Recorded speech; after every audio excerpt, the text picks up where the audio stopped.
Me and my sister used to watch the show, and at the end of the show there was a ticker that said auditions and call this number, and we happened to be able to go to Atlanta where they were holding the Georgia auditions, and we went up there and met the director and the writer, and we both got cast. My sister at the very last minute decided she didn't want to do it, so I flew out to Las Vegas by myself. I walk into this gymnasium full of crazy big women, just little women, insane women, and we all had to get in the ring and do some moves. And little by little, this crowd of a couple hundred girls started to thin down because they couldn't take the bumps, or it was a lot of pressure.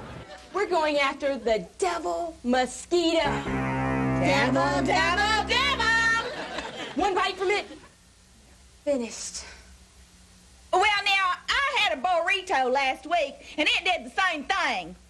I love the stories in the show. I love the comedy that they did, all the bits. The wrestling was cool too. I mean, I liked it, but it was really all the stuff they did. So I was drawn to that. I wanted to get to Hollywood some way, and I guess this was my ticket.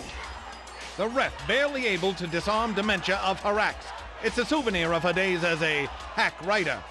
I mean, I was a deer in headlights from the beginning because I'm like, is this really what I signed up for? Because it was not even just the getting in the ring and wrestling.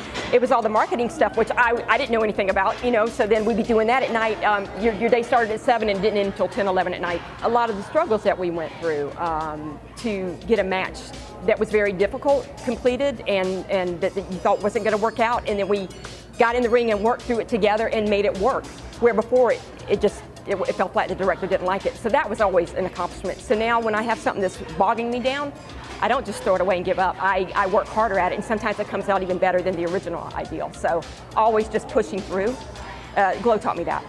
We didn't realize the popularity until after. They kind of kept that hidden from us because we were on tour, and they wanted to keep us, you know, under the thumb. And we didn't really realize that until a little later.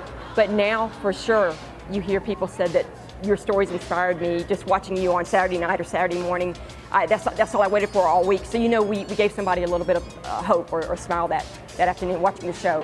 No, we have a lot of the fans that were, you know, kids then, and they're still fans now, and we were connected via Facebook because of this Netflix series. So they're still there, the diehards and they got pictures of us when we're on tour with kids, and now they're adults, and you see them, you know, posting them on Facebook. So that hits you in the heart. That shows like really how we hit the audience and how we connected with the audience, our story, and to some young kids, you know, something inspired them by us. You know what? It's good. It is good. I think it could be better had they involved some of the original girls because we lived it, and why not have that perspective? And they didn't even contact us to get story. They kind of got it through the grapevine. So they could have gotten really some great stories from us and really cast a few of us. And I think that would have been the cherry on top, you know, because we lived a life and we certainly could have, you know, shown them. But I really think the stories they're doing are good. It is true to what happened to some, you know, to some of us. So I got to give it a thumbs up. It is enjoyable, and I know they went through in the ring like what we went through, so they are showing that. So I'm enjoying it.